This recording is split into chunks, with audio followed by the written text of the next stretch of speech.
Abu Jahal kata, aku akan bagi kat kamu platform yang utama, pentas utama, TV1.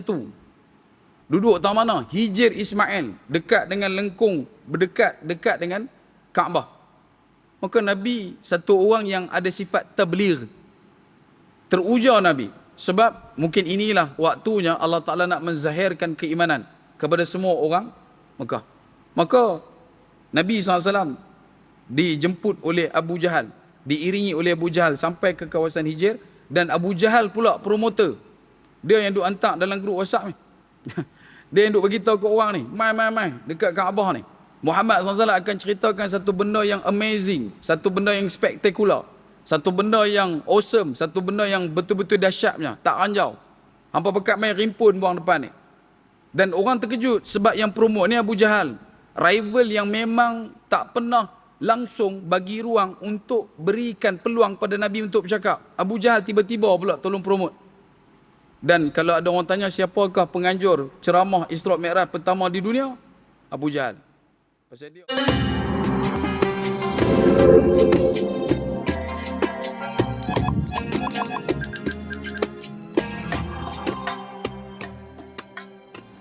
Bismillahirrahmanirrahim.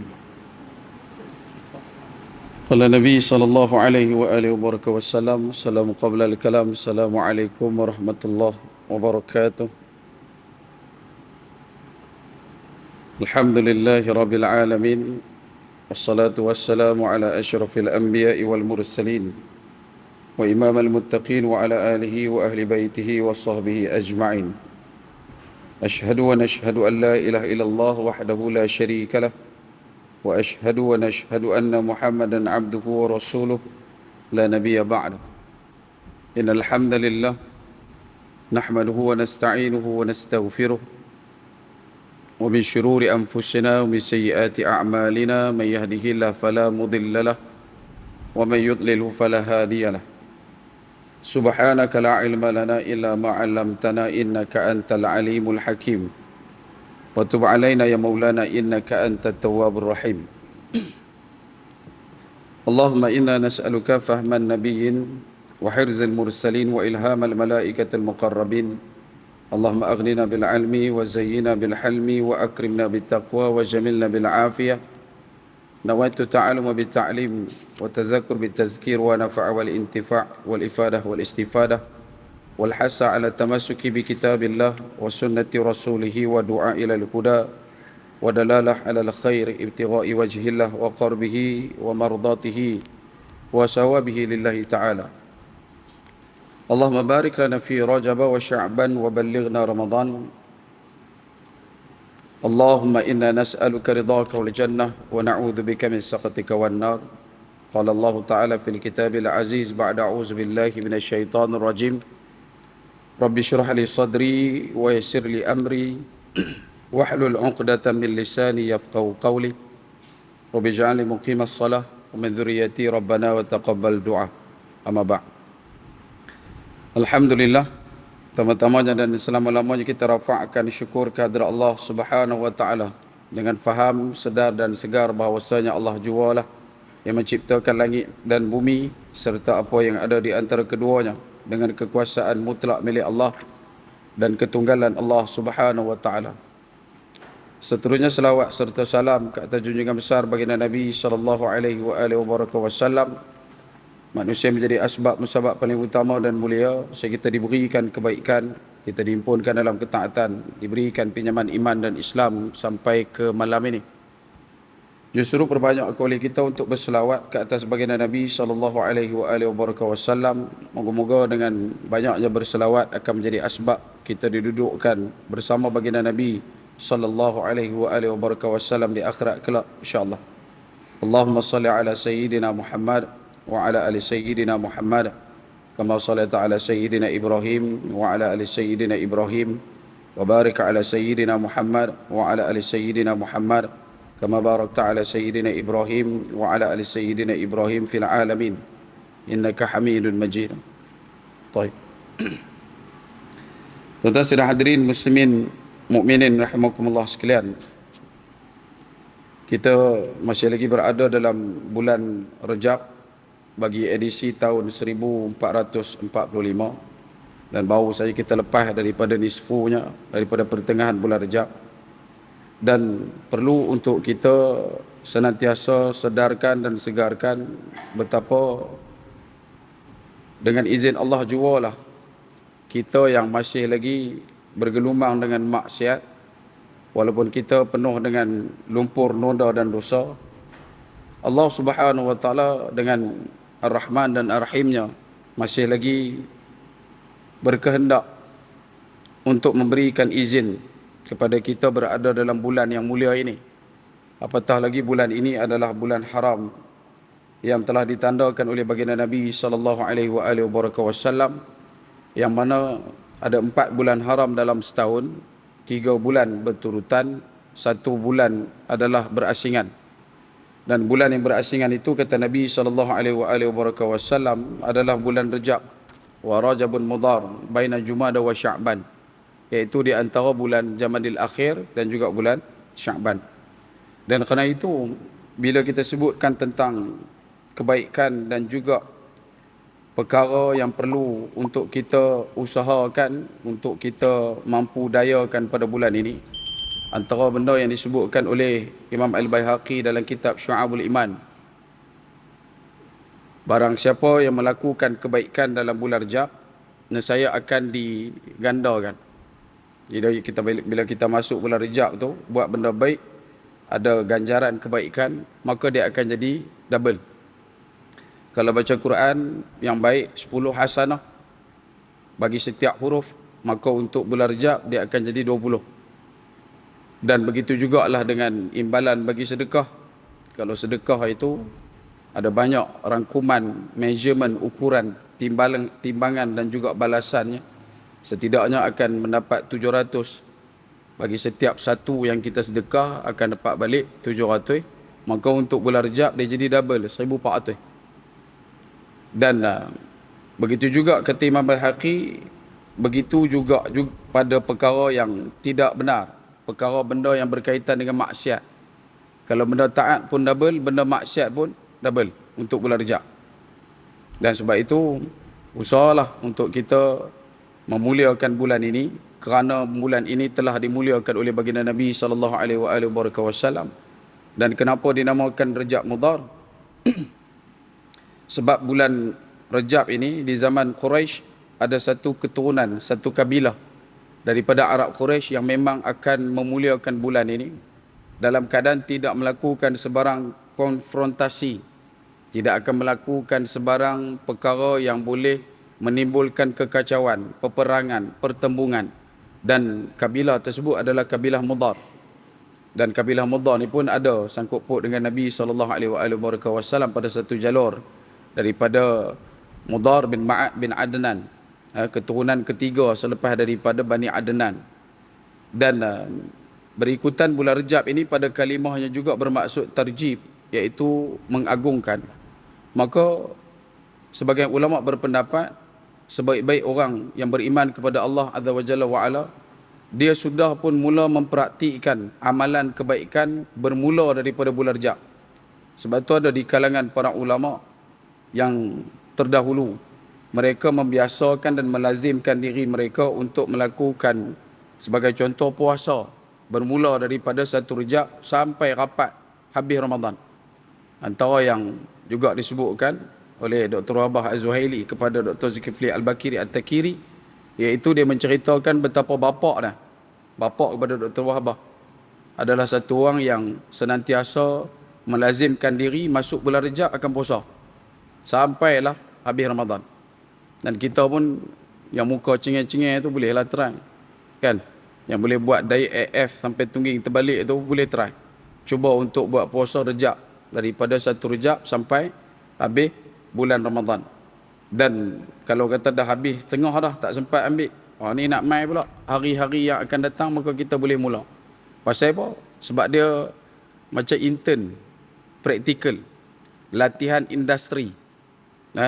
Pasal kita nanti nak masuk satu bulan perang. Bulan perang yang mana kita akan all out. Kalau kita tak all out. Boleh faham? Kalau kita tak buat habis-habis law ni, nanti masuk bulan Ramadan kita tak boleh apa. Dan sebab itu di kalangan para alim ulama juga bulan Rejab dan bulan Syaban adalah bulan untuk berpencak dalam gelanggang masalah tentang rukun puasa sebagai contoh.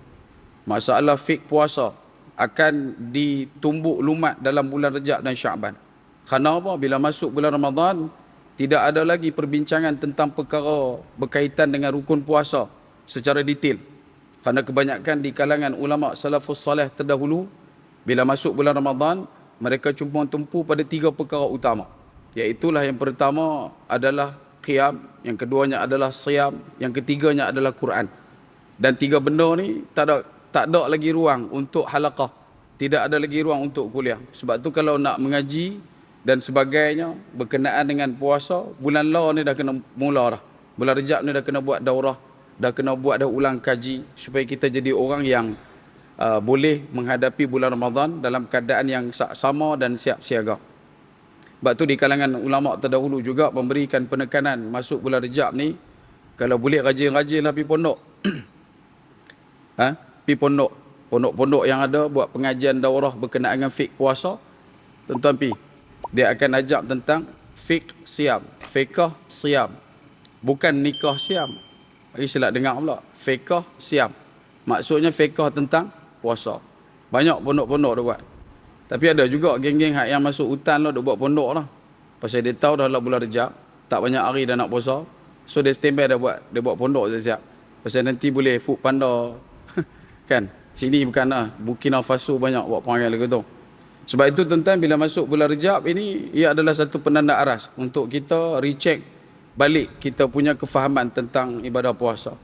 Kemudian bila sebutkan tentang kemuliaan bulan Rejab, ada banyak perkara yang menjadi rencah utama dalam perjalanan sequel bulan Rejab.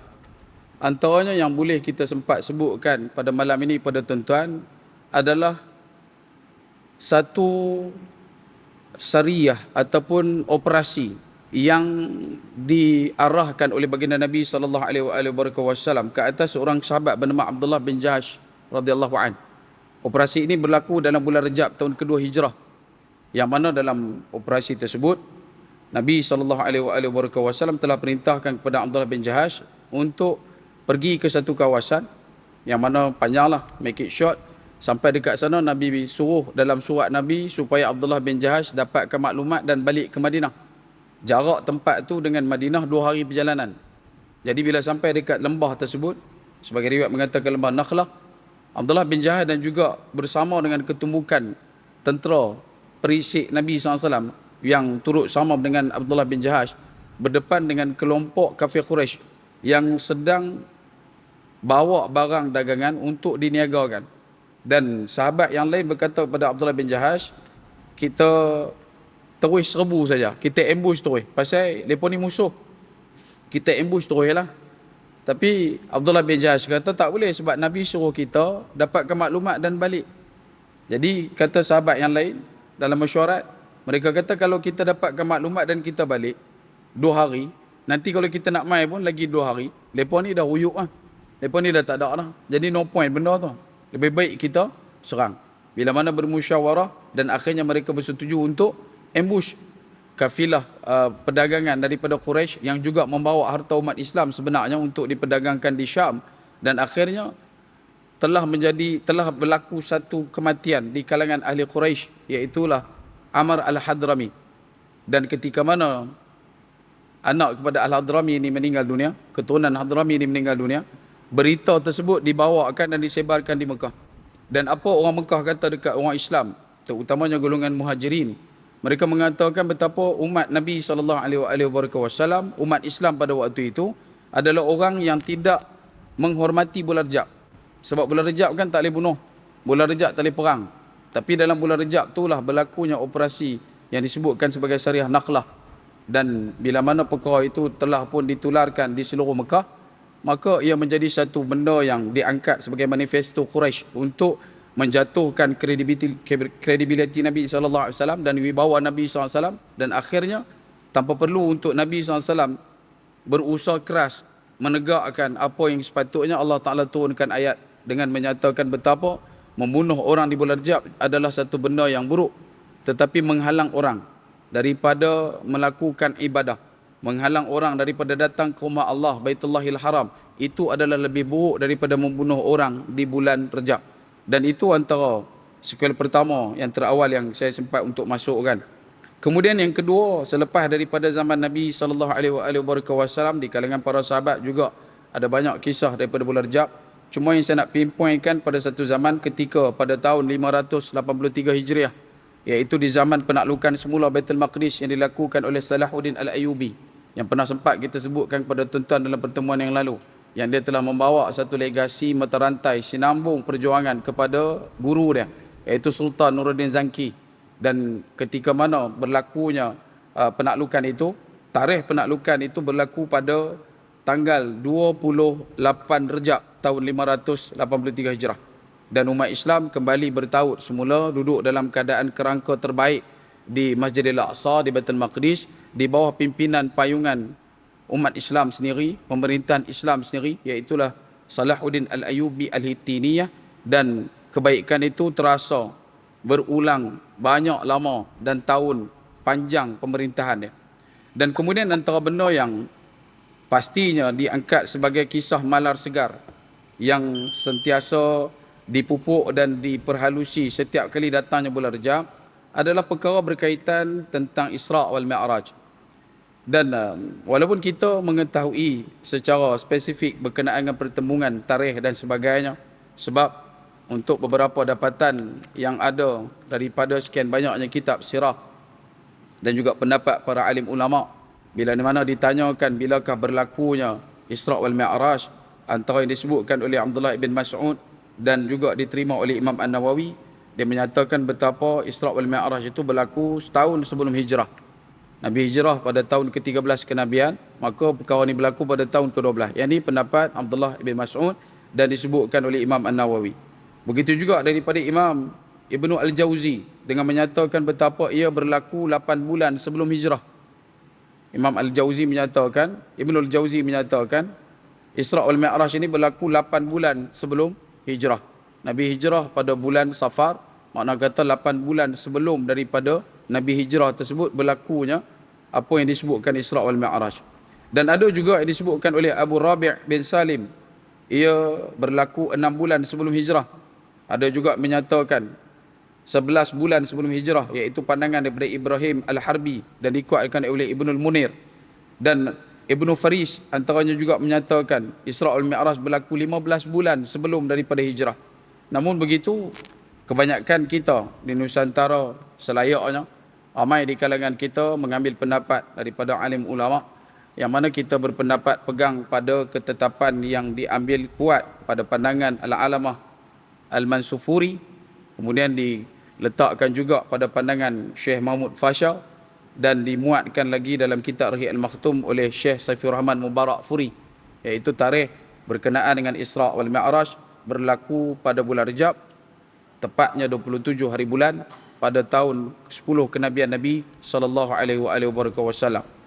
Dan kemudian apabila kita sebutkan tentang Isra' wal Mi'raj, antara benda yang perlu untuk kita hadamkan, betapa Allah Subhanahu wa taala telah pun memberikan satu jalan keluar yang paling utama bagi orang yang beriman kepada Allah Subhanahu wa taala.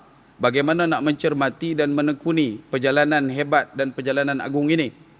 Karena itu Allah Taala datangkan pada surah yang dinamakan dengan surah Al-Isra', surah yang ke-17, yang mana Allah Subhanahu wa taala mulakan dengan kalimah subhanallazi asra bi'abdihi lailan minal masjidil harami ilal masjidil aqsa alladzi barakna hawlahu linuriyahu min ayatina innahu huwas samiul basir. Allah Subhanahu wa taala berfirman dengan memulakan kalimah pada awal ayat tersebut, kalimah taqdis, kalimah tasbih, subhanallazi. Dalam Al-Quran kita akan jumpa banyak kali lah. Kalau kalimah subhanallazi akan diulang siar sebanyak 4 kali. Yang pertamanya didatangkan dalam surah Isra', surah ke-17 ini, ayat yang pertama. Kemudian kita akan jumpa lagi 2 kalimah subhanallazi yang muncul dalam surah Yasin, dan yang keempatnya dalam surah Zukhruf, ayat yang ke-13. Ayat yang surah Zukhruf ni rata-rata dan rasa-rasa kita semua hafal. Subhanallazi sakhkhara lana hadza wa ma kunna lahu muqrinin wa inna ila rabbina lamun qalibun, doa naik kenderaan. Dia bubuh stiker pelekat kat meter 85 dia tu. Lepas tu dia start motor, buh dia satu, belah terus. Kita pun pelik bila baca doa. Dia kata tak payah baca pasal pelekat stiker dah. Stiker kena kat dia. Kan? Bukan sinilah. Sebab tu bila sebut kata subhanalladzi, mana-mana ayat dalam Quran, antara lain selain pada subhanalladzi tu tak akan jumpa kalimah subhanah. Subhanah juga muncul dalam Quran kurang lebih ada 14 tempat. Yang mana setiap perkara yang datang selepas daripada kalimah subhanah ataupun sebelum dari kalimah subhanah, ia adalah satu perkara yang perlu untuk kita terima sebagai dasar iman, bukan akal. Ingat, bila jumpa kalimah subhanah dalam Quran, subhanahu ataupun subhanah ataupun subhanallah ataupun subhanalladzi, ayat yang datang selepas ataupun sebelum pada gandingan kalimah tersebut adalah perkara yang perlu untuk kita imankan, bukan akalkan. Kenapa? Sebab kalau kita akalkan, dia akan menjadi satu perkara yang sukar. Tapi kalau kita imankan, maka kita akan wa inna ilaihi raji'un. Kita akan rasa selamat, tenteram, senang kerana kembalikan kepada Allah. Sebab itu juga selepas daripada ayat kalimah subhanalladzi, Allah Ta'ala terus menyatakan asra bi'abdihi. Allah yang memperjalankan hambanya. Bukannya hamba itu yang memperjalankan dirinya sendiri. Bukan atas inisiatif kreatif Nabi untuk bergerak dalam satu limbungan perjalanan waktu yang sedikit dan Nabi SAW mampu untuk mengembara pada kadar waktu yang cukup cepat. Tidak. Sebab Allah Subhanahu Wa Taala telah pun meletakkan asra bi'abdih. Allah yang memperjalankan hambanya. Bila kita dah tahu Allah yang memperjalankan hambanya, maka tak ada perkara yang perlu untuk kita pertikaikan, persoalkan, risaukan, gelisahkan. Sebab Allah yang memperjalankan. Dan betapa Allah juga, kata ulama, di dalam ayat ini, Allah memperakui kehambaan Nabi SAW. Bukan takat Nabi SAW saja mengakui kehambaan diri Nabi kepada Allah. Tetapi Allah juga memperakui kehambaan Nabi kepada Allah Subhanahu Wa Taala. Asyhadu an la ilaha illallah wa asyhadu anna Muhammadan abduhu wa rasuluh. Perkataan Nabi SAW akan menyebutkan aku adalah hambanya dan aku adalah rasulnya. Dan bila mana datang ayat ini, Allah memperkenankan, memperakukan betapa memang Nabi adalah hamba kepada Allah Subhanahu Wa Taala. Jadi bila kata ulama, bila kamu telah pun diperakukan sebagai hamba kepada Allah, maka jangan risau. Segala perkara yang kamu lakukan semua duduk dalam urus takbir Allah. Jalan kamu, makan kamu, pandang kamu, dengar kamu, rasa kamu, fikir kamu, semuanya akan mendapat kurniaan daripada Allah Azza wa Jalla wa Ala. Bila kamu telah diperakukan kehambaan. Tapi kita hari ini duduk dalam keadaan kita sajalah yang mengaku, kata kita ni hamba. Adakah Allah telah memperakukan kehambaan kita? Belum tentu. Sebab itu bila sebut kata asra bi'abdihi, ia bukan takat memberikan maksud kalam Allah memperjalankan, tetapi juga pada pandang yang lain kata ulama mufassirin, ia adalah kemuncak betapa Allah telah memperakukan, Allah telah nobat tabalkan baginda Nabi SAW adalah sebenar-benar hamba kepada Allah Subhanahu Wa Taala. Dan kemudian antara benda yang diperincikan berkenaan dengan asra. Apa itu asra? Datang daripada kalimah sara, dia bukan safar. Kalau kata safar, dia akan merujuk kepada perjalanan waktu siang. Tapi kalau kata sara, dia yang berjalan. Tapi kalau asra, dia diperjalankan. Maka kenapa malam? Kenapa benda tu bi'abdihi laila? Bukanlah waktu nahar. Kenapa bukan waktu siang? Kalau tuan-tuan buka dalam temolok sejarah Islam, tuan-tuan akan dapati betapa perjalanan umat ini pada kerangka kemuncak kebaikan dan juga kegemilangannya ditanda pada titik-titik malam. Al-Quran diturunkan malam. Hijrah berlaku malam. Isra' wal Mi'raj juga malam. Dan ini nak memberikan khabar kepada kita betapa besarnya kebaikan malam untuk kita menekuni dan juga mencermati hakikat kebesaran dan keagungan Allah, dan kebaikan tersebut, kebesaran tersebut perlu untuk kita rasakan dalam kehidupan. Sebab itu kata ulama sebagai contoh, kalau tuan-tuan ada hajat yang besar dan tuan-tuan perlu untuk pergi ke satu tempat yang mengambil masa yang sedikit panjang, seeloknya dan sebaiknya lakukanlah perjalanan itu pada waktu malam. Tuan-tuan ada temu duga di Kuala Lumpur, Nak pergi ke sana, eloknya malam. Nak ambil istifadah kebaikan daripada perjalanan malam Nabi SAW. Sebab Nabi hijrah pun malam, Nabi Isra' Mi'raj pun malam. Dan kemudian kalau kata kita, contoh, nak berkahwin, contohlah, kan? Dia nak kahwin dengan orang Tanjung Malim. Kalau takat duduk Taman Seri Sedang, kahwin dengan Taman Abdullah Fahim, tak payah duduk bergerak malam. Tu teruk sangat. Siap bawa kemah lagi depan rumah Tok Bishan. Ni apa cerita ni? Ustaz Abang kata keluar malam. Bukan keluar malam. Keluar malam sikit Abang dah. Nah, kalau kata dulu-dulu pun, kalau kata orang kita menikah malam. Orang kita. Orang Melayu kita kan. Apa nama arwah mak saya dengan ayah saya, masih lagi hidup lah ayah saya. Kahwin tu malam. Biasalah benda tu malam. Jadi kalau kita nak bergerak tu malam. Kenapa malam? Diperincikan lagi oleh ulama. Sebab malam ni, titik tumpu fokus kita akan semakin kuat. Kita punya target tempat nak tuju tu dia akan clear. Dia tak ganggu dengan benda lain. Contoh tuan-tuan nak pergi ke KL, Kuala Lumpur. Bukan Kelang Lama, Kuala Lumpur. Tuan-tuan keluar daripada rumah pukul 10 kata. Tuan-tuan nak sampai sekali dalam pukul 3-4 pagi. Jadi dalam perjalanan tu, tuan-tuan takkan rasa jenuh dengan hiruk pikuk suasana keliling perjalanan tu. Tak payah duduk ralik nak tengok benda apa agak. Kan? Bini pun tak boleh nak ajak pergi berhenti kedai mai. Betul? Ni kedai mai ada buat sale. Pukul 3 pagi sale apa? Aku hentak atas pokok pukul 5 pun hantar. Kan?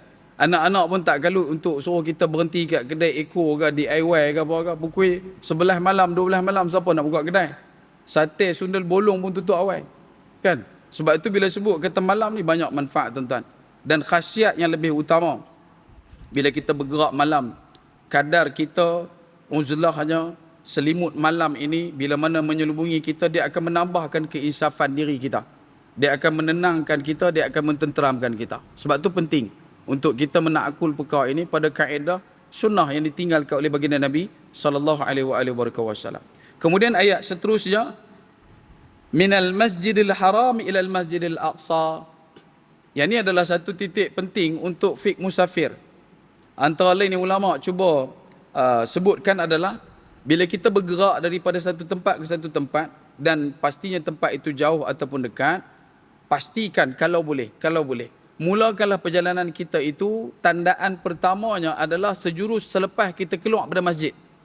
Contoh, tuan-tuan nak pergi ke Kelantan, kan? Nak pergi ni bila ni? Nak pergi malam.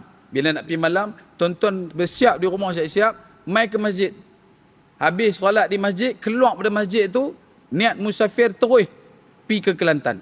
Dan bila sampai di Kelantan pula esok, terus pergi ke masjid juga. Boleh faham?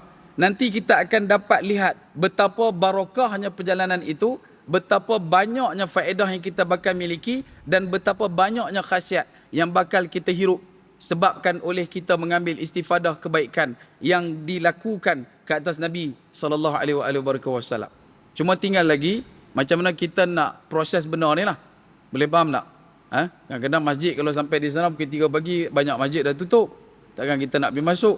Maka ada wakaf dekat luar tu, ejah-ejah lah. Kalau nak buat, bukan kata mesti buat, tidak, cadang. Boleh, bukan kena, boleh. Dan kemudian betapa bila mana kita bergerak daripada satu tempat ke satu tempat, perkara yang perlu untuk kita usahakan kita lawati adalah masjid di tempat yang baru kita sampai. Bukanlah dia punya shopping komplek, tempat jual kapet murah, pinggan seramik, beli 3 serangkai ke, kain batik, cat semut ke, dah, bukan yang tu. Yang penting pergi tengok dulu kapet masjid dekat tempat yang kita baru sampai. Yang penting kita pergi dulu tengok kiblat dekat masjid yang kita baru sampai, dekat tempat baru tu. Dan itu antara sunnah yang kita boleh sempat sisipkan berkenaan dengan Masjidil Haram ilal Masjidil Aqsa. Terus kepada peristiwa Isra' Mi'raj Nabi. Bila berlakunya peristiwa ini, baginda Nabi SAW secara perjalanan logiknya, logik manusia, Nabi telah menempuh satu perjalanan yang berkapasiti kejauhannya 1239 km dari titik ke titik. Maksudnya direct line, Masjidil Haram, Masjidil Aqsa, kita buat garis lurus, dia akan dapat 1239 km. Baik. Kemudian, hari ini punya kemampuan teknologi pengangkutan yang biasa. Kalau tuan-tuan pergi naik kereta, daripada Masjidil Haram nak pergi Masjidil Aqsa, perlu menempuh perjalanan sejauh 2066 km. mengambil masa kurang lebih 35 jam. 35 jam drive. Tapi lah perang, ada masalah sikit dekat Palestin, ada isu di Palestin, maka nanti tentu akan lalu dekat satu terusan. Tentulah kot naik feri. Panjang perjalanan itu 2066 km. Dan nak ambil masa 35 jam perjalanan sekarang.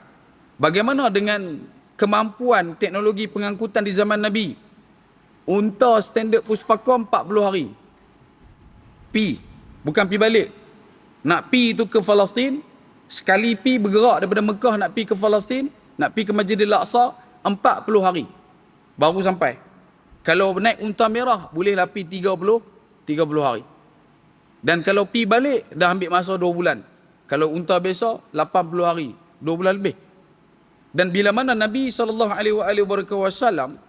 balik pulang daripada peristiwa Isra' wal Mi'raj, pagi tu kata Sayyidatina Aisyah, Nabi SAW duduk di depan rumah dan Nabi SAW melihat ke bahagian luar rumah. Ketika duduk tengok di luar tu, datang Abu Jahal. Abu Jahal mai, dia tengok Nabi satu macam kan. Dia tengok Nabi. Ya Muhammad sallallahu alaihi wasallam, ada berita apa-apa ke? Nabi adalah seorang nabi. Bila sebut kata nabi, apa nabi? Nabi adalah penyampai berita. Daripada kalimah naba. Naba tu berita. Bila sebut ada surah An-Naba berita besar. Yang menyampaikan berita tu nabi. Dan Abu Jahal pula dia ada satu, bukan Abu Jahal lah, kita pun kadang-kadang ada jadi lagu tu juga. Dia suka tanya berita. Kalau dulu mudah lah kan. Dulu kita mudah jumpa orang macam ni. Dia lalu depan rumah, dia tanya, hari ni ada berita apa? Hari ni ada cerita apa? Kan? Selalu gitu. Abu Jahal pun macam tu juga. Jadi yang duk panggil lagu tu kena cek semua. Kan? Kok dia mewarisi ke apa ke? Jangan duk gelut sangat. Cuma dia bila tanya dekat Nabi, ada cerita apa ya Muhammad? Nabi SAW kata ada. Cerita apa? Cerita dia semalam aku pergi ke Masjidil Aqsa. Kemudian naik ke langit, cerita semua dan balik malam ni. Abu Jahal terkejut. Abu Jahal tanya, bila kamu pergi ke Masjidil Aqsa semalam? Balik semalam? Tak. Masjidil Aqsa kan? Masjidil Aqsa. Ya, Masjidil Aqsa. Bila pergi? Semalam. Balik bila? Semalam. Dalam riwayat Rihyatul Maktum, kitab Rihyatul Maktum menyebutkan, riwayat Ibn Sa'ad, Abu Jahal menahan ketawa. Dia tak mau gelak. Dia dengar benda tu dia nak gelak. Pasal benda tu tak masuk matematik, tak masuk logik, tak masuk fizik, tak boleh masuk. Geng-geng sains dia tak boleh terima. Orang yang guna otak relevanisasi ni, materialisme, golongan-golongan yang hanya menghadap kepada kebendaan, mesti pada kadar-kadar tertentu, prinsip-prinsip tertentu, maka dia pun tak boleh brain.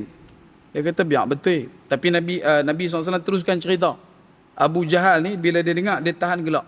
Bila dia dengar dah habis, dia kata dekat Nabi SAW, ya Muhammad SAW, benda ni benda besar ni. Dan kalau boleh, mau tak aku bagi dekat kamu satu platform untuk kamu ceritakan kepada seluruh orang Mekah. Nabi tak dibenarkan berceramah di Mekah, tuan. Nabi masa zaman tu, Abu Jahal ni dia ahli majlis Darun Nadwah. Ahli majlis Darun Nadwah. Dia nama dia Abul Hakam. Nama betul dia Umar bin Hisham. Sebab tu dalam waktu ketika mana Khabbab mendekat kepada Sayyidina Umar Al-Khattab selepas dia tibai adik ipar dia di rumah adik-adik dia Fatimah bintul Khattab, kata Khabbab bin A'ad, sesungguhnya doa Nabi hari Khamis malam Jumaat yang lalu telah dimakbulkan. Apa doanya? Dalam satu riwayat sebut, Allahumma a'izzal Islam bil Umarain. Ya Allah, kuatkan Islam dengan dua Umar pada tahun ke-6 kenabian tu. Jadi bila sebut kata Umar, satu Umar Al-Khattab, satu lagi Umar bin Hisham ataupun Amr bin Hisham, nama betul dia. Orang kan selalu confuse Abu Jahal dengan Abu Lahab. Abu Lahab ni pak menakan Nabi. Abu Jahal tak ada kena-mengena. Dia Bani Makhzum. Abu Jahal ni Bani Makhzum. Nabi Bani Hashim. Ada 3 Bani utama yang popular lah di Mekah waktu tu. Antaranya adalah Bani Hashim, Bani Makhzum, Bani Umayyah. Jadi dia rival. Bani Makhzum dengan Bani Hashim ni rival. Tambah pula Abu Jahal ni dia duduk dalam Darun Nadwah, dia tak boleh nak ambil majlis yang jaga siqayah dan juga rifadah, iaitu bagi makan minum orang buat haji. Dia nak sangat benda tu tapi tak dapat. Yang tu dapat kat keturunan Bani Hashim. Jadi Abu Jahal ni dia memang tak bagi Nabi untuk ceramah. Nabi pun ceramah kecil-kecilan je lah. Kalau zaman kita ni Google Meet lagu tu je lah. Kan? buat di rumah Sayyidina Abu Bakar, buat di rumah Arqam bin Abi Arqam. Tapi hari tu, pagi tu, Abu Jahal kata, aku akan bagi kat kamu platform yang utama, pentas utama, TV1. Duduk tahu mana? Hijr Ismail, dekat dengan lengkung, dekat dengan Kaabah. Maka Nabi satu orang yang ada sifat tabligh. Teruja Nabi. Sebab mungkin inilah waktunya Allah Ta'ala nak menzahirkan keimanan kepada semua orang Mekah. Maka Nabi SAW dijemput oleh Abu Jahal, diiringi oleh Abu Jahal sampai ke kawasan Hijr, dan Abu Jahal pula promoter. Dia yang duk hantar dalam grup WhatsApp ni. Dia yang duk beritahu ke orang ni, mai dekat Kaabah ni. Muhammad SAW akan ceritakan satu benda yang amazing, satu benda yang spektakular, satu benda yang awesome, satu benda yang betul-betul dahsyatnya, tak ranjau. Hampa pekat main rimpun buang depan ni. Dan orang terkejut sebab yang promote ni Abu Jahal, rival yang memang tak pernah langsung bagi ruang untuk berikan peluang pada Nabi untuk bercakap. Abu Jahal tiba-tiba pula tolong promote. Dan kalau ada orang tanya siapakah penganjur ceramah Isra' Mi'raj pertama di dunia, Abu Jahal. Pasal dia lah yang panggil Nabi untuk ceramah pasal Isra' Mi'raj. Kemudian bila mana Nabi mula bercerita, Abu Jahal dah standby sebab dia dah dengar lah. Dia duduk standby. Dalam riwayat Sayyidatina Aisyah kata, berapa ramai orang yang telah bermurtad bila mana mendengar perkataan Nabi di kalangan orang yang dah beriman. Sebab apa? Sebab ketika Nabi memulakan percakapan, Nabi mulakan kalam, orang-orang Islam dah mula rasa teruja. Sebab Nabi tak boleh bercakap di khalayak dalam waktu yang begitu panjang. Dan inilah momen dia, inilah waktunya untuk Nabi sampaikan kebenaran. Dan mereka merasakan dengan asbab itu nanti akan ramailah orang beriman. Tetapi bila mana Nabi ceritakan tentang peristiwa Isra' al-Mi'raj yang ditandakan daripada perjalanan Masjidil Haram, Masjidil Aqsa, kemudian naik ke langit, turun pula, balik pula, maka di kalangan umat Islam, ramai di kalangan mereka telah menepuk kepala mereka. Mereka pakat tepuk kepala. Kata awaklah Nabi duk cerita benda tu. Orang kafir Quraisy buat apa pula? Orang kafir Quraisy gelak ketawa sambil menepuk-nepuk tanah. Nak abang kata benda tu terlalu lawak. Benda tu terlalu tak masuk akal. Dan mereka dah mula menggelarkan Nabi SAW. Sudah pun gila. Dia berkata Nabi ni tak betul dah. Nabi ni sakit teruk dah ni. Dan disebabkan itu, bila mana diletakkan situasi keadaan itu, Nabi masih lagi berdiri di Hijr. Abu Jahal duduk di kalangan orang-orang kafir Quraisy juga orang Islam. Dalam waktu yang sama, Sayyidina Abu Bakar tak ada dekat situ. Maka Abu Jahal menyatakan, hari ini agama Muhammad SAW pasti akan lenyap. Muhammad tu sendiri orang akan lupa. Sebab dia bertemu dengan Nabi ni lama, tuan-tuan. Abu Jahal ni, perangai dia cukup tak elok. Nabi panggil dia Abu Jahal. Orang Arab Quraisy panggil dia Abul Hakam. Sebab apa? Macam kita sebut hari tu, sebab dia membunuh Sumayyah binti Khayyat. Bapa, kalau Abul Hakam bapa cerdik, tapi pasal dia bunuh Sumayyah binti Khayyat radhiyallahu anha dalam satu bentuk pembunuhan yang begitu sadis, maka Nabi gelar kat dia bapa bodoh. Dia bukan bunuh yang biasa-biasa, yang biasa orang nampak. Orang selalu tikam dekat jantung, belah dada ke apa ke, tak. Dia jolok tombak daripada celahan kaki, daripada celahan kangkang, sampailah dalam satu riwayat sebut sampai ke kerongkong Sumayyah binti Khayyat. Dan perkara itulah menjadi tandaan awal gelar panggil kepada Abu Jahal oleh baginda Nabi SAW. Dan kedua kata ulama, disebabkan dia ni digelar sebagai Abu Jahal daripada Abul Hakam, sebab walaupun dia cerdik, dia ni adalah satu orang yang dikira sebagai pencinta, bukan pencinta, peminat Al-Quran. Abu Jahal ni, walaupun dia mangkap macam tu, tapi dia peminat Quran. Dalam rekod disebutkan, dalam riwayat disebutkan, dia antara 3 orang yang suka duk skodeng lah noh. Suka duk intai Nabi duk baca Quran di rumah ketika Nabi ada halaqah. Antaranya adalah Abu Sufyan, Akhnas bin Syuraik, dan seorang lagi adalah Abu Jahal. Mereka nanti mai keliling rumah Nabi. Tapi mereka tak jerembak. Cuma satu malam tu bila mereka duk mai, dan bila mana Nabi SAW sedang, dalam riwayat menyebutkan Nabi sedang ada orang tengah duk intai-intai, maka Nabi berdehem dan mereka bertaburan lari. Bila lari itu berentuh aku. Bila berentuh pakai tengok lah, hang. Hang mai apa? Dia kata aku saja lah mai, mana saja. Lepas ni jangan jumpa dah sini. Kita jangan main lah. Ni malam lah. Esok malam main lagi. Lusa malam main lagi. Bila balik jerembab sekali. Last sekali Akhnas bin Syuraik tanya. Abu Sufyan tanya dekat Abu Jahal. Wahai Abu Jahal, pada pandangan kamu adakah Muhammad ini kazib? Adakah dia pendusta? Kata Abu Jahal, dia ni setakat yang aku kenal, dia bukanlah satu orang yang menipu. Muhammad tak pernah menipu. Tetapi kenapa, kata Abu Sufyan, kenapa kamu menentangnya? Masalah dia, keturunan Bani Hashim bila buat baik, kami keturunan Bani Makhzum pun buat baik. Bani Hashim bagi orang susah makan, kami pun bagi orang susah makan. Bani Hashim bantu ibu tunggal, kami bantu ibu tunggal. Bani Hashim sayang anak yatim, kami sayang anak yatim. Tapi pasal apa? Tak ada ruang untuk kami pegang majlis yang ada dalam urusan bagi makan minum orang buat haji. Yang tu dia punya target. Dan yang keduanya, yang dia geram sangat dekat Nabi SAW adalah kerana daripada keturunan Nabi, daripada Hashim, Abdul Muttalib, Abdullah sampailah kepada Nabi SAW, mereka semua adalah orang yang baik-baik. Kemuncaknya, bila Nabi SAW memperakui dirinya adalah Nabi, kata Abu Jahal, keturunan Bani Makhzum nak mengaku apa? Boleh faham tak? Keturunan Bani Hashim ada Nabi, Bani Makhzum nak ada apa? Dan kalau Abu Jahal kata, kalaulah dia pun mengaku Nabi, siapa nak percaya? Dia pun tahu. Hanya penyamun kenal penyamun. Dia pun tahu orang takkan mengaku kata dia Nabi. Jadi sebab itulah dia bermusuh dengan Nabi SAW sepanjang hidupnya. Dan ketika mana Abu Jahal sudah pun ketawa, seronok melihat situasi yang begitu merungsingkan umat Islam pada waktu itu, ada satu orang pembesar Quraisy kata dekat Abu Jahal, wahai Abu Jahal, kenapa kamu ketawa? Oh ya, kata gelak pasal agama ni nanti akan ruyup begitu kan. Muhammad sendiri pun akan hilang, orang takkan ingat dah, orang akan lupakan dia sebab dia cakap benda yang mengarut, benda yang tak boleh masuk akal. Ada ke pula satu malam yang boleh settle Mekah pi ke Baitul Maqdis, balik juga malam tu? Benda ni tak betul ni. Sebab apa? Benda tu mendapat reaksi yang begitu hebat sehingga kan kata apa nama ni, Syekh Saifur Mubarak Furi, orang kafir Quraisy pada waktu tu mereka tak tumpu pada perkara berkaitan dengan Mi'raj. Bab naik langit tu mereka tak ambil tahu. Mereka duk tumpu dekat Isra' tu, daripada Masjidil Haram Masjidil Aqsa. Kenapa? Sebab Allah dah tandakan orang Quraisy ni sifat mereka adalah expert dalam bidang logistik. Li'ila fi Quraisy ila fihim rihlatash syita'i was-saif. Orang Quraisy ni kebanyakan mereka, kalau kita ambil batu baling dekat tengah-tengah orang Quraisy, batu kita akan jatuh di atas satu orang pedagang. Orang yang duk biasa keluar untuk berdagang. Jadi mereka begitu expert dalam jalan perdagangan daripada Mekah ke Syam, Mekah ke Yaman, Mekah ke Habsyah.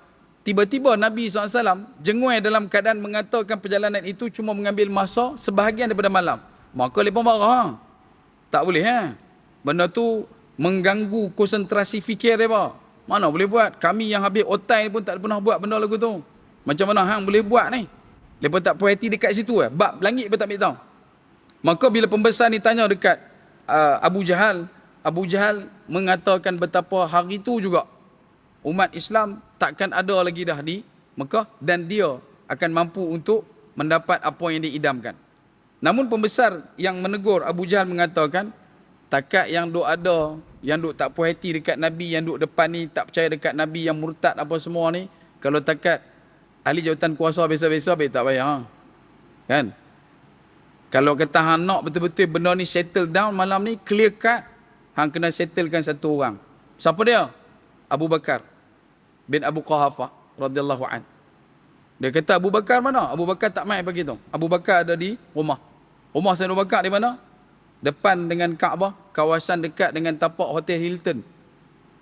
Tapak Hotel Hilton tu, tapak tu, hak tu tapak Sayyidina Abu Bakar. Jangan duk tengok kat atas, tu hotel. Ni tapak tu. Bila sebut kata Abu Bakar tidak ada pada pagi pertemuan itu, maka Abu Jahal bergerak pi ke rumah Sayyidina Abu Bakar radhiyallahu an. Sampai rumah Sayyidina Abu Bakar, Abu Jahal pun berjumpa dengan Sayyidina Abu Bakar dan diceritakan balik. Dia cerita balik daripada A sampai Z tanpa menambah nokokkan sedikit pun. Dia cerita balik benda yang Nabi cerita kat dia. Dan sebab tu kata ulama, orang yang pertama menyampaikan berita dan cerita tentang Isra' wal Mi'raj kepada Sayyidina Abu Bakar adalah Abu Jahal. Jadi dia pegang dua podium lah. Satu menganjurkan ceramah Isra' Mi'raj peringkat Mekah, satu lagi menyampaikan berita Isra' Mi'raj kepada Sayyidina Abu Bakar. Dan bila jumpa Sayyidina Abu Bakar, dia cerita sampai habis, maka ditanya pada Sayyidina Abu Bakar, adakah kamu percaya wahai Abu Bakar? Abu Bakar kata, ya, percaya. Naam. Percaya? Biar betul. Jadi nak tahu betul tak betul, tak tenggelam timbul, kita akan sambung selepas daripada azan. Dan insya-Allah kita akan kembali selepas daripada ini. InsyaAllah.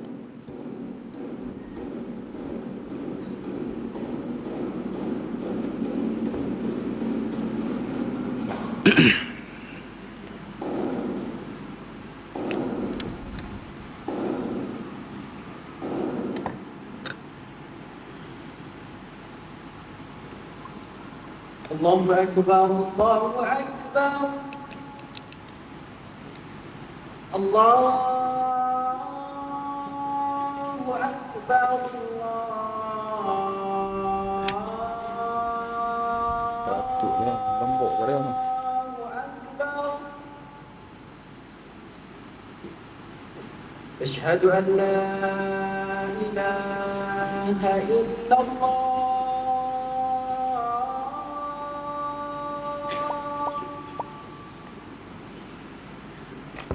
أشهد أن لا إله إلا الله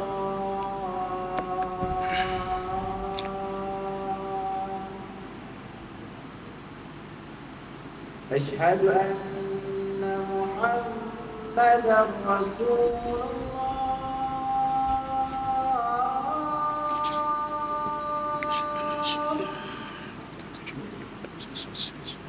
أشهد أن محمدا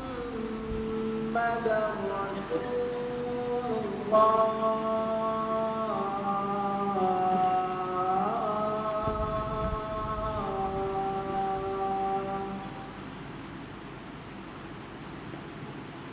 حي على الصلاة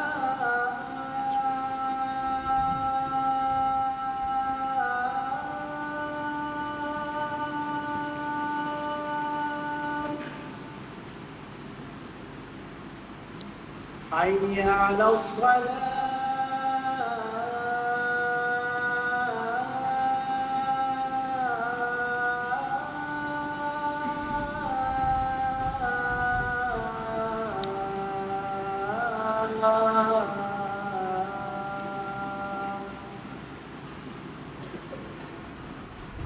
حي على الفلاح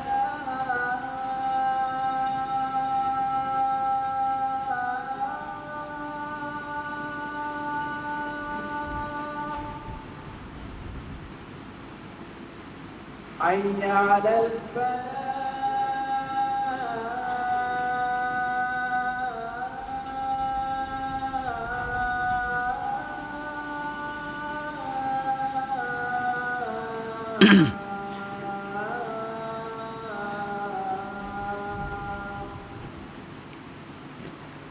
الله أكبر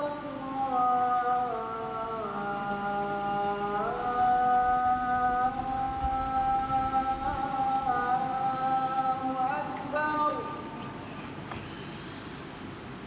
لا إله إلا الله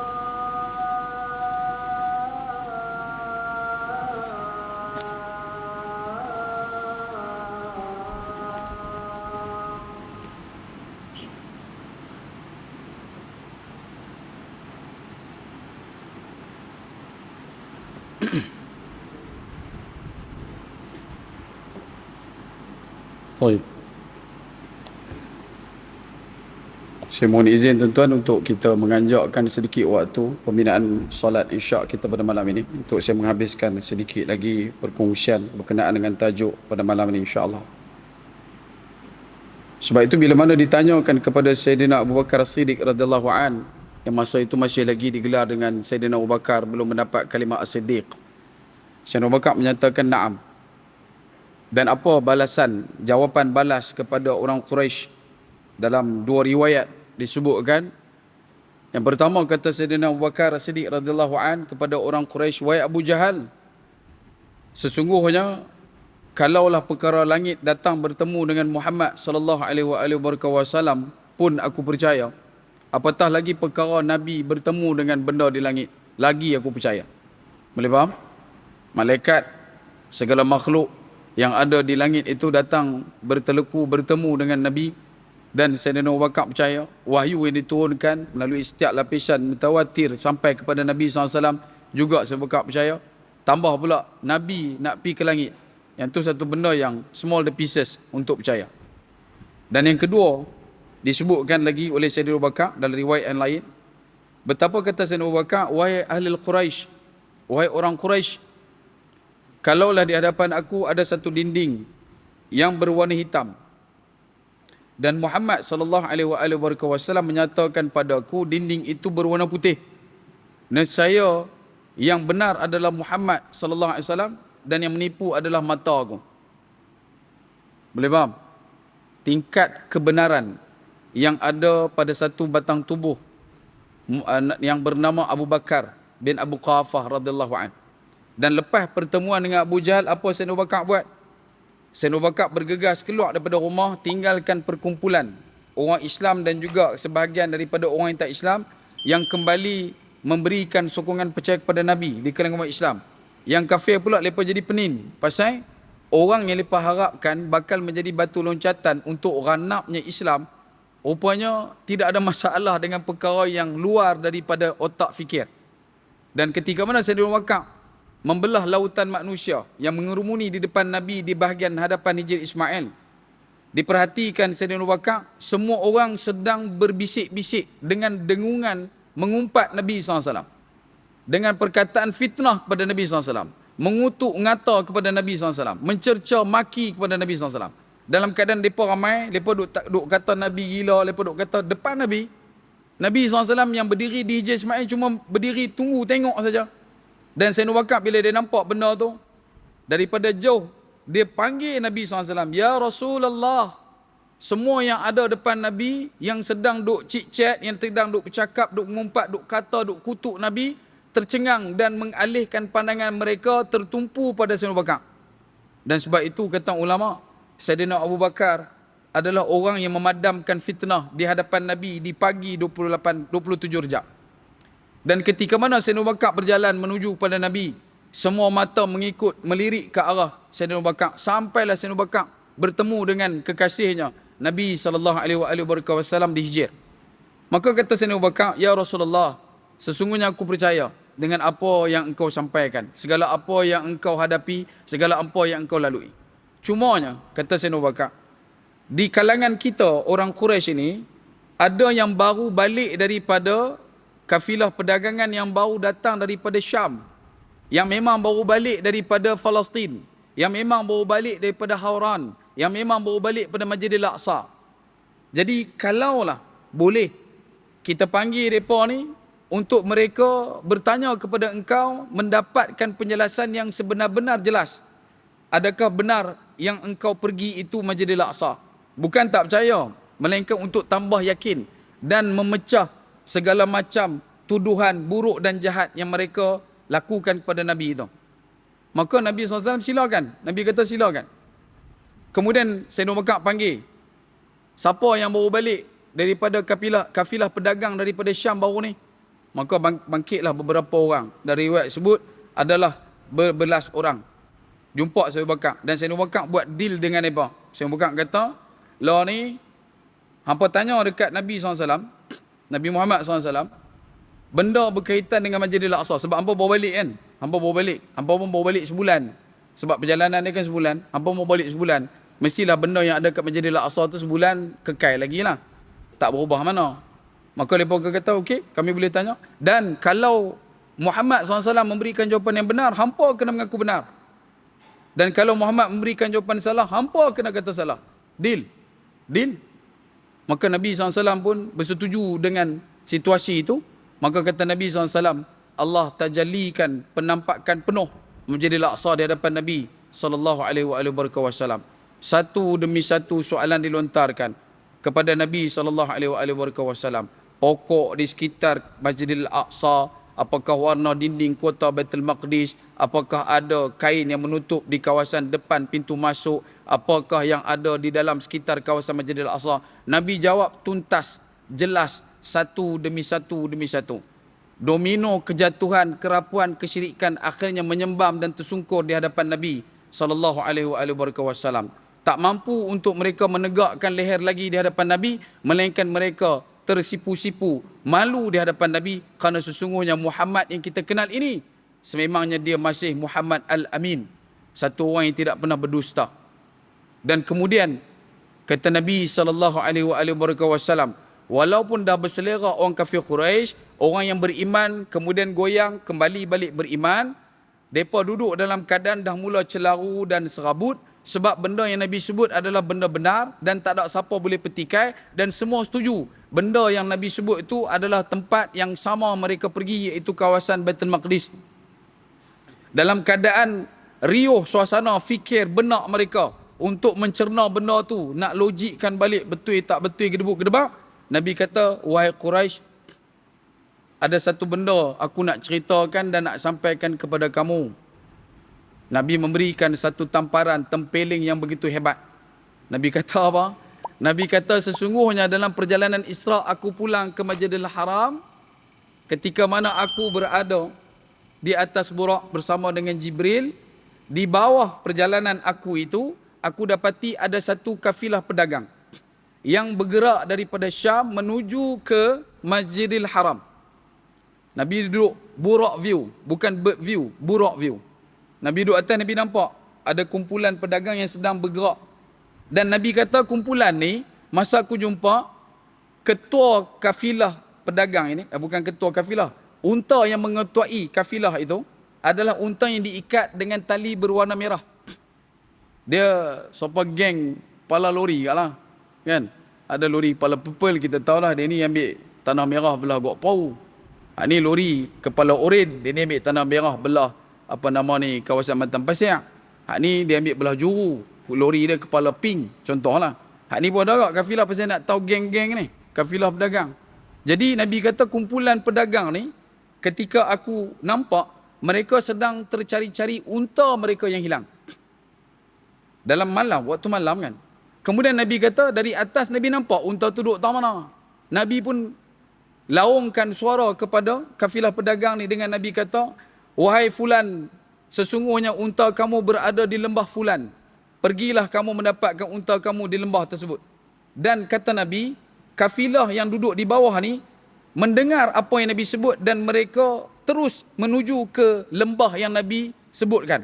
Dan mereka menemukan unta mereka. Dan mereka meneruskan perjalanan datang ke Masjidil Haram.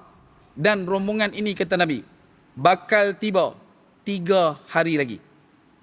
Boleh faham situasi dia orang Mekah macam mana mereka punya rasa. Sebab macam tunggu Shopee Pay. Shopee Pay Day. Pukul 2 pagi akan ada jualan. Gila-gila punya dahsyat. Kau-kau punya diskaun. Kan? Pakat duk tunggulah. Lain-lain pukul 1.50 lena. Jaga pula dah habis dah. Padam muka. Kan? So pakat duk tunggu 3 hari bang. Sini punya merengkam duk tunggu ni. Bila nak sampai. Dalam waktu yang sama, mereka pun ego. Boleh saja mereka keluar pergi cari. Tapi tak mahu lah. Pasal arrogant, belagak, ignorant, menolak. Mereka ego tinggi. Mangkap betul buat ni. Kemudian bila mana mai hari ketiga, secercah cahaya pagi melangkaui seluruh kota Mekah. Berpusu orang Mekah menuju ke kawasan pintu di bahagian utara, sekitar Juhfah. Di kawasan bahagian utara menghadap ke Madinah. Di hujung riak-riak Fata Morgana, nampak bayang-bayang yang muncul. Dan mereka itulah pedagang yang ditandakan oleh Nabi. Kerana apa? Kerana unta yang jadi kepala, yang jadi kapla tu, diikat dengan tali berwarna merah.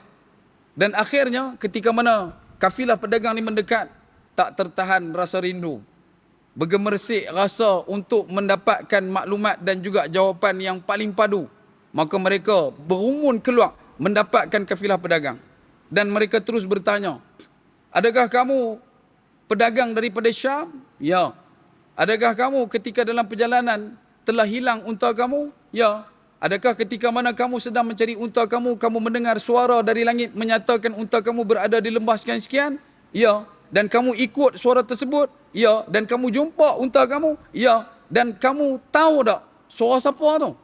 Dia kata, mana lah nak pergi tahu? Dia tak cakap Kedah lah, dia cakap Arab. Ha? Dia kata, tak tahu, kami tak tahu suara siapa. Cuma kami tahu suara tu bagi tahu unta kami ada dekat tempat sekian. Dan kalau kamu nak tahu, suara itu adalah suara Muhammad sallallahu alaihi wasallam.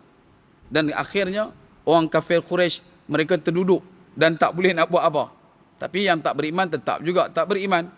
Yang ada pun semakin tambah imannya di kalangan orang yang sudah pun beriman kepada Allah Subhanahu wa taala. Sebab itu daripada awal kita sebut bingkisan Isra wal Mi'raj bukan perkara yang boleh diakalkan. Tak mampu untuk diakalkan. Setidaknya kita ambil pada beberapa portion tertentu dalam figura besar Isra wal Mi'raj. Tak payah kita ambil kata Isra wal Mi'raj, Nabi tandakan dengan bantuan hayat. Nabi bagi tahu kat kita, Nabi diperjalankan oleh Allah Subhanahu wa taala dengan itu, dengan dinaikinya burak. Burak ni pula mendapat satu perkara, satu tumpuan utama untuk diperbincangkan di kalangan para ulama. Bukan takat zaman kita, sejak daripada dulu. Bahkan peristiwa Isra Mi'raj ini kalau kita tengok secara sekali lalu, antara benda yang disebutkan juga menjadi inspirasi kepada Ibn Sina dalam usaha dia untuk menjalankan satu proses pembedahan pertama di dunia berdasarkan peristiwa Syaqqus Sadr yang berlaku ke atas Nabi sebelum dilakukan Isra wal Mi'raj. Kan ada belah dada Nabi sebelum Isra Mi'raj. Ibn Sina teruja dan terinspirasi untuk jadi orang yang mengkaji macam mana nak bedah. Dan bagaimana alatan pembedahan itu akhirnya di-enrichment, diperkayakan dan developkan oleh ulama selepas daripada Ibn Sina. Begitu juga dengan Ibn Firnas, Abbas Ibn Firnas yang hidup pada sekitar tahun 800 Hijriah. Dia pula terinspirasi dengan perkara yang disebutkan tentang burak. Sehingga dia mampu untuk menakul ayat Allah pada surah Al-Mulk ayat yang ke-19 yang menceritakan pada satu kalimah wa yaqbid, berkenaan dengan adakah kamu tidak melihat burung yang terbang di udara, siapakah yang menahan. Dan usaha Ibn Firnas ini berjaya mampu untuk mencipta prototipe penerbangan manusia pertama. Dialah yang mula bubuh bulu-bulu burung dekat satu kerangka yang dia buat, dan akhirnya dia naik atas bukit dan dia try terbang. Dan akhirnya dia berjaya jatuh. Tapi dalam beberapa kali usaha dia, dia sempat untuk terapung ataupun tertahan di udara untuk beberapa seken. Dan itu adalah kejayaan bagi Ibn Firnas. Yang akhirnya 1000 tahun selepas pada itu, baru muncul satu nama yang digegak gempitakan di seluruh dunia. Iaitulah James Wright bersaudara. Saudara siapa pun kita tak tahu. Kita pun pulun, James Wright bersaudara. So macam kita lah saudara dia. Sebab itu bila sebut tentang isu berkenaan burak, antara benda yang perlu untuk kita usahakan faham, Isra wal Mi'raj, seluruh komponen yang berlaku bukan takat menceritakan tentang pembinaan watak salat, perjalanan Nabi bertemu dengan para Nabi, Nabi bergerak daripada Masjidil Haram menaiki burak ke Masjidil Aqsa, ke Sidratul Muntaha, melalui setiap lapisan langit, bayangan penampakan yang Nabi nampak, segala benda yang diperjelaskan oleh Malaikat Jibril. Tidak takat itu. Tetapi sekecil-kecil skru pembinaan watak Isra Mi'raj telah pun dikaji lumat oleh ulama terdahulu di kalangan ulama Islam. Sebutkan saja Al-Biruni, Al-Khawarizmi, Khazin, Al-Jazari. Mereka adalah orang yang juga terinspirasi dengan peristiwa Isra wal Mi'raj. Kerana apa? Kerana Nabi telah diperjalankan oleh Allah Azza wa Jalla wa Ala, dan disebabkan oleh itu ia menjadi satu challenge kepada umat Islam untuk mencari jalan. Kalau tak mampu untuk disamakan dengan Nabi, dan pastinya takkan sama, mereka adalah orang yang menapak di tangga-tangga terawal untuk sampai ke kemuncak. Dan sebab itu, daripada bingkisan inilah akhirnya umat Islam pernah duduk dalam satu tahta kegemilangan pendidikan, teknologi, sains dan juga segala-galanya. Dan hari ini yang jadi pelik dia, masyarakat kita tak minat dengan sains. Dia cuma minat sains dekat tu je. Hak tu sains tu dia minat. Kalau kata main law ni dia tak nak mengaji sains apa lagi Ustaz. Kami duduk Taman Seri Sedang nak sains-sains tu lah. Sorat nak menikah apa tu lah kan. Sains juga.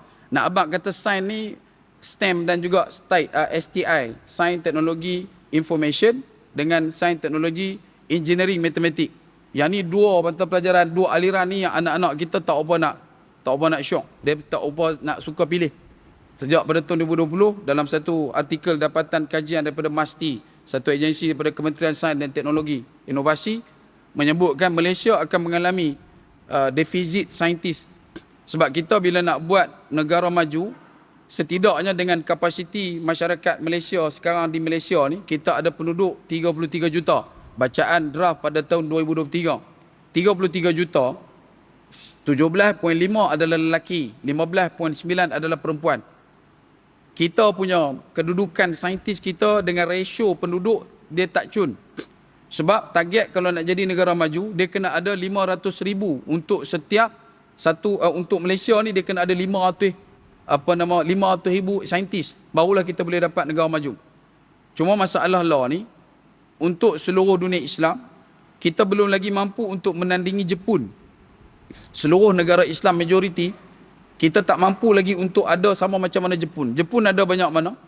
Jepun ada 5,000 saintis untuk 1 juta orang. Jepun. Kan? Amerika dia ada 4,000 saintis untuk 1 juta orang. Kapasiti per kapita dia tu 1 juta ada 4,000. Malaysia tak sampai banyak tu. Kita masih lagi jauh. Dan akan mai satu zaman, kita akan berada dalam kelompok negara kurang upaya teknologi. Dan kita akan berharap kepada teknologi daripada luar. Dan ini adalah satu benda yang berbahaya. Sebab kita akan ada bukaan lapangan untuk dikongsikan daripada peringkat luar daripada negara. Yang ini adalah satu benda yang susah. Sebab tu dalam kajian MASTI dia sebut, sejak tahun 2020, anak-anak kita cenderung untuk tidak sambung dalam aliran sains. Mereka banyak ambil benda-benda lain. Bila tanya nak jadi apa? Influencer. Influencer pun kena mengaji juga bang. Takkan hang influencer viral 2-3 konten tu je tak payah. Yang tu kontang, bukan konten. Kontang creator tu. Yang ni kita nak cari konten. Bila sebut kata sains sejak 2020, anak-anak kita tak minat. Bahkan sains tu dinampakkan sebagai satu benda yang susah dan sukar. Dengar fizik dia okey, kimia dia okey, biologi dia biol. Dia jadi satu macam ya. Bila sebut kata benda ni, ya, kita kena grooming balik anak kita, tengok pada sejarah Islam, betapa umat ini telah meletakkan cop nama, kita lah mengungguli semua.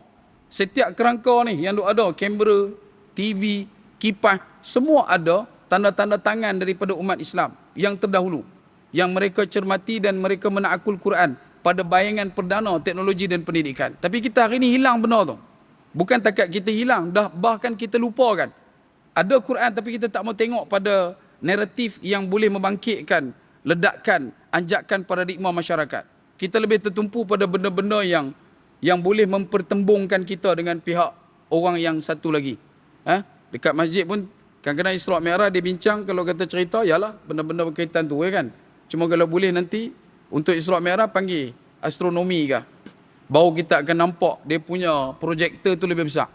Kita nak cerita berkenaan nebula, kita nak cerita berkenaan dengan Andromeda, kita nak cerita berkenaan dengan yang disebutkan visible, yang disebutkan sebagai universe, coverable universe, benda yang ada dekat alam semesta yang kita boleh nampak. Semua benda tu kalau kita nampakkan dalam kalangan anak-anak kita, ia akan jadi satu benda yang hebat. Dan Isra' Mi'raj sebenarnya adalah ibu kepada semua benda ni. Sebab tu bila perbincangan buruk, sebelum saya terlupa, buruk ini kata ulama setidaknya diambil daripada perkataan barqun. Barqun ini seawalnya kita akan jumpa dalam Al-Quran surah Al-Baqarah ayat ke-20. Kalimah barqun akan muncul. Apa maksud barqun? Kilat. Bila sebut kata barqun kilat, kelajuannya bersamaan dengan cahaya. Kelajuan cahaya banyak mana tuan-tuan? 1 saat 300,000 km kurang lebih. 1 saat 300,000 km. Kalau dia bergerak dalam masa 5 saat, kelajuan cahaya boleh mengelilingi bumi 37 kali. Yang tu baru barqun. Tapi Nabi SAW sayang dekat kita. Nabi kata binatang yang Nabi tunggang tu buraqun. Buraq. Ada alif sebelum qaf. Dan bila masuk alif dalam mana-mana huruf Arab, dia akan memberi maksud tambah yang infinity. Dia boleh jadi banyak dan boleh jadi banyak sikit dan teramat banyak. Contoh, farhun gembira. Kalau farahun, farah amat gembira. Lebih banyak gembira dia. Barqun kilat, buraqun lebih banyak dia punya kelajuan. Bahkan kata insinyur, satu orang insinyur daripada UTM, dia sebut apa?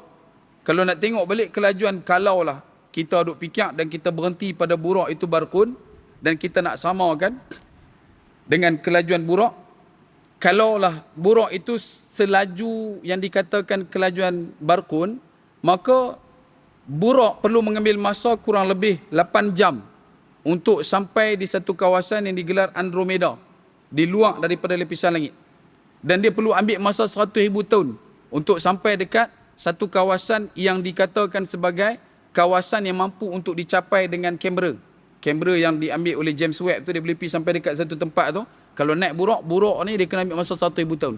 Dan benda tu takkan sama, sebab Nabi pi balik dalam masa yang begitu singkat. Kalau tuan-tuan bongkar dan juga tuan-tuan buka hadis, tuan-tuan akan jumpa betapa banyaknya riwayat daripada sahabat-sahabat kibar. Hadis tentang Isra' Mi'raj begitu memberangsangkan. Setidaknya 16 orang sahabat besar yang meriwayatkan hadis tentang Isra' al-Mi'raj. Antara disebutkan satu hadis, Nabi sebut ketika pulang daripada Isra' al-Mi'raj, Nabi pegang tempat duduk Nabi masih panas. Agak-agak lama mana? Nabi pi Isra' al-Mi'raj, balik pegang tempat duduk Nabi masih panas. Ummu Hani pula dalam perkataan dia, dia kata malam tu aku nampak Nabi tak pergi mana. Yang Nabi cerita kita buka bumbung apa semua tu, dia kata, Ummu Hani kata Nabi tak pergi mana. Dan yang ni lebih mendatangkan gerun kita, sebab kita berusaha untuk faham apa yang dilakukan oleh penguasa kepada dimensi masa dan ruang. Siapa? Allah. Allah yang maha melakukan sesuatu hanya pada kaf dan nun Allah, mampu mentadbir dan menentukan kadar yang lebih dahsyat daripada apa yang kita boleh fikir. Sebab tu bila saintis mereka pening kepala nak fikir, dia kata kalau pun betul barqun itulah yang dikatakan sebagai buraq, iaitu kelajuan cahaya, maka dia perlu kepada 18 juta kali ganda kelajuan cahaya baru boleh dapat mungkin kelajuan buraq. Dan tak cukup dengan itu, bila kita sebut berkenaan dengan perkara tentang buraq, dia juga sepatutnya menjadi satu ledakan dan letusan rasa dalam diri kita untuk mengkaji dengan lebih banyak tentang kapasiti fizik, kimia, matematik dan sebagainya. Bagaimana buraq bergerak? Adakah buraq dia punya cara bergerak tu vertical take off macam mana drone? Dia naik atas lagu tu, lepas tu bergerak lagu tu ke? Macam yang Nabi sebut, sejauh mana mata dia memandang kaki dia sampai. Kaki dia letak dekat tang mana dia nampak. Dan adakah dengan kita memandang ke langit itu, ketika mana buraq nampak di langit, dia akan sampai tu dekat tempat tu. Adakah wujud portal dimensi tertentu yang disebutkan adanya di Masjidil Aqsa, yang juga disebutkan oleh Nabi SAW, al-ardu mahsyar wa mansyar, yang mana dekat situlah dikoyaknya dimensi dunia kepada satu lagi dimensi yang kita tak boleh nak brain dengan akal. Sebab tu kembalilah beriman, bertakwalah kepada Allah. Bagi pemuja konsep keilmuan, peganglah mana-mana prinsip yang kamu ada. Tetapi dalam bab Isra' wal Mi'raj, hanya satu perkataan yang kita nak sebut, iaitulah sains. Satu, sains bukan sihir. Tak kata sains itu sihir pula. Sains bukan sihir. Sains, dia tetap ada hudud, dia tetap ada batas, dia tak boleh pergi.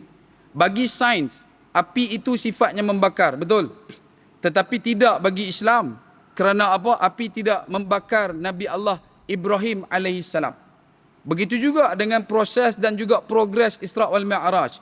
Betapa Allah Subhanahu wa taala nak mendudukkan kita supaya kita boleh jadi rasa kita ni tak ada apa. Sebab tu bila orang mencermati perjalanan Isra' wal Mi'raj, pada setiap sekuel perjalanan yang begitu hebat, pada setiap kerangka struktur pembinaan watak Isra' wal Mi'raj, walaupun benda tu kecil, walaupun benda tu sebesar satu hun sekalipun, tapi kalau dia menghayatinya, memahaminya, menghadaminya, nescaya dia akan jadi orang yang betul-betul sujud, gerun, tunduk pada Allah Subhanahu wa taala. Dan hakikatnya apa tuan-tuan? Hakikatnya adalah Allah nak bagi tahu kat kita, apa pun yang kamu buat, kamu takkan mampu untuk mengalahkan apa yang Allah Ta'ala lakukan. Sebab tu, orang yang faham Isra' wal Mi'raj, yang mengambil khasiat dan juga fadilat Isra' wal Mi'raj, mereka adalah orang yang akan merasai nikmat Islam itu sebenar-benarnya. Sebab tu kita selalu sebut, Islam ni apa dia? Islam itu, selain pada perkataan selamat, Islam bermaksud berserah diri. Betul? Berserah diri. Bila sebut berserah diri ini dalam bahasa kita mungkin jauh sikit. Tapi kalau buka dalam bahasa Inggeris, dia panggil surrender. Betul surrender? Surrender pula dalam maksud lain bermaksud kalah. Apa kalah? Kalah dekat sini apa dia? Kita kalahkan ilmu kita. Kita kalahkan logik kita. Kita kalahkan akal kita. Dan kita angkat kekuatan, keagungan dan juga kemuliaan Allah Subhanahu Wa Taala lebih daripada segala-gala. Kerana dengan ilmu kadang-kadang orang akan jadi mendabik dadak. Sebab tu kita selalu sebut ilmu yang baik ini menambahkan gerun dan tunduk. Ilmu yang baik ini akan membuatkan dia membesarkan Allah dalam hidup, bukan membesarkan diri dalam hidup dia.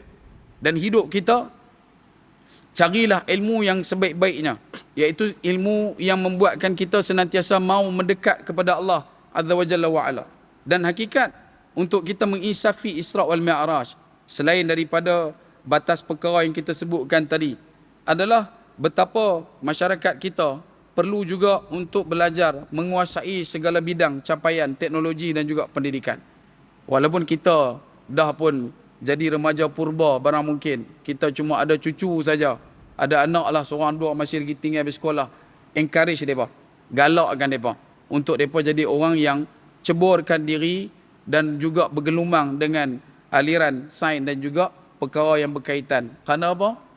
Sayang kalau kita pergi hospital tuan-tuan, lah ni pun kalau kita pergi, anak-anak kita bukan kata tak ada, tapi tak tahulah bila pergi tu jarang jumpa kan. Kalau kata kita pergi dekat bahagian-bahagian yang kritikal, benda-benda berkaitan dengan teknologi dan sebagainya, maka benda tu banyak didominasi oleh kelompok yang bukan Islam, sedangkan kita adalah tuan tanah kepada ilmu. Kita adalah tuan tanah pada teknologi. Kita adalah tuan tanah kepada pendidikan. Tapi kenapa pendayung dipegang oleh orang lain, sampainya juga dibawa oleh orang lain, kita cuma duduk menunggu di darat? Pasal apa benda tu jadi lagu tu? Sebab kita masih lagi terkesima dengan pandangan dunia dan kita tak mau nak mengambil satu langkah drastik mengembalikan kegemilangan seperti mana kegemilangan yang pernah dikecapi di zaman Nabi SAW. Dan sebab itu tuan-tuan, untuk yang terakhir ini, bila kita mengambil kesempatan dalam menekuni peristiwa Isra wal Mi'raj, ada satu benda juga sebelum saya terlupa. Ada dalam satu forum antara Syekh Muzaffar Syukur dengan Datuk Ustaz Badli Shah di Negeri Sembilan. Bila mana Syekh Muzaffar dia beritahu, dia pun duk fikir macam mana Nabi boleh menembus lapisan langit. Sebab lapisan langit ni, atmosfera ni dia ada banyak. Dia ada ionosfera, stratosfera, troposfera, macam-macam lah. Hemisfera tu bukan, hemisfera tu bumi. Ni yang lapisan atas tu. Dia kena, bila mana dia naik roket tu, bila mana dia naik roket untuk keluar daripada bumi, dia perlu menempuh perjalanan sejauh 333 km. Dan setiap lapisan yang dia lepas tu, dia akan memberikan kesan kepada kadar tujahan yang bakal dikeluarkan oleh bahan api pembawa roket. Boleh faham? Dia ada NOS, macam kita faham NOS lah. Kita bukan ahli sains, kalau yang ahli sains tu lupa betul lah. Kalau kata ada malah ni, bukan sains borang, ni sains betul ni, saintis. Kalau kata roket ni dia keluar, dia sampai satu lapis tu dia akan boost, dia akan tekan lagi. Sampai satu lapis dia akan tekan lagi. Sebab nak lawan graviti bumi ni, kalau nak lawan, dia kena ada satu pengangkutan ataupun satu roket yang boleh mencecah kelajuan 28,000 km sejam. Baru dia boleh lawan graviti. Kalau tidak, dia jadi net point, jatuh balik. Dia net, jatuh balik. Pasal dia tak boleh lawan graviti bumi. Sebab tu bila mana dia main dekat satu tahap lapisan atmosfera, dia akan burstkan dia punya ledakan bahan api. Kemudian naik lagi. Kemudian keluar lagi. Dan bila benda tu berlaku, angkasawan yang duduk dalam tu, memang dekat-dekat sawan dah lah, kan? Nak mampu angkasawan kan? Bila duduk dalam tu, mereka kena pakai satu chute yang sesuai dengan bahang yang bakal dihasilkan disebabkan oleh ledakan bahan api yang dikeluarkan untuk melepasi setiap satu lapisan atmosfera. Jadi, dia pun duk fikir, Nabi pakai baju apa? Dia duk fikir, atau Nabi pakai baju apa nak pergi ke sana? Sebab tu bila kita tengok balik dalam hadis, Nabi sebutkan badan Nabi dibelah, dada Nabi dibelah dan dimasukkan hikmah. Maka ini ulama mula berkomentar, mungkin inilah aplikasi yang dimuatkan dalam tubuh Nabi SAW.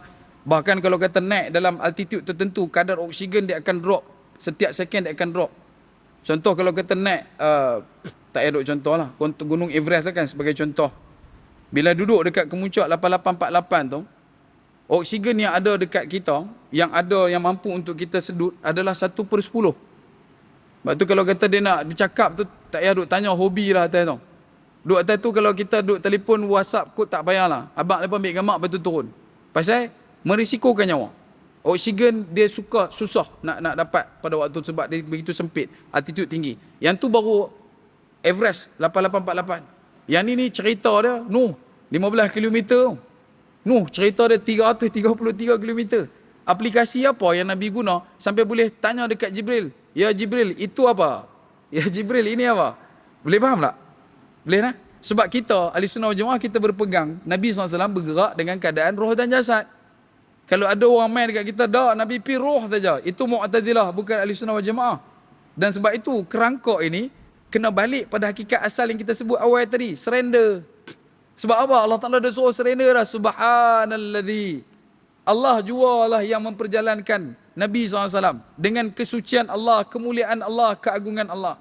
Jadi jangan kita cuba-cuba nak masuk untuk menyelit dalam perlumbaan faham dekat situ. Cukup takkan kita ambil naratif yang paling bawah dan kita applykan dalam hidup. Yang ni kita usahakan.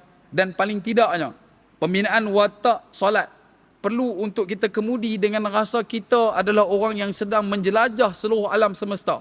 Kerana apa tuan-tuan? Bila mana kita dah mula membesarkan Allah dan mengharamkan dunia, kalimah yang wajib untuk kita sebutkan selepas daripada ayat pertama adalah bercakap dan bercerita tentang alam semesta. Kalimahnya adalah Alhamdulillahi Rabbil Alamin. Alhamdulillah Rabbil Alamin. Segala puji bagi Allah Tuhan sekalian alam. Tapi adakah kita rasa kita duduk di burus tertentu ketika mana kita mula mengangkat takbir? Ketika mana kepala kita ditundukkan untuk melakukan rokok, perpindahan pergerakan itu, adakah kamu rasa asrarnya Allah yang mengizinkan kamu untuk rokok? Berapa ramai orang yang akhirnya ketika mana sujud tidak lagi bangun.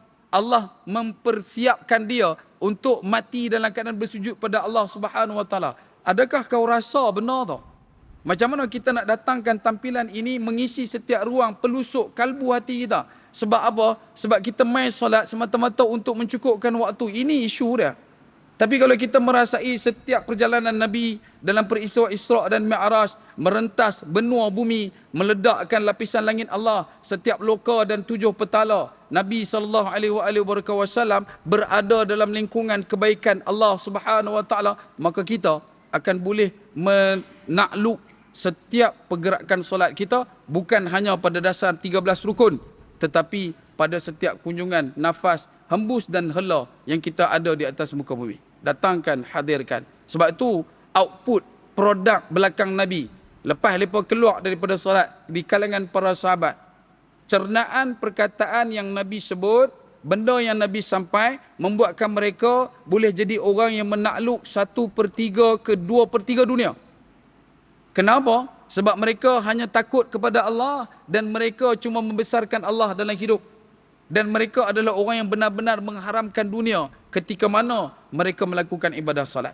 Sebab itu tuan-tuan, dalam ruang yang terakhir, Isra' wal Mi'raj juga adalah bumi Palestin. Isra' wal Mi'raj juga adalah bumi Ardul Anbiya. Isra' wal Mi'raj adalah bumi berlakunya perkumpulan umat manusia di waktu dekat dengan kiamat. Dan kita sedang menuju kepada waktu itu.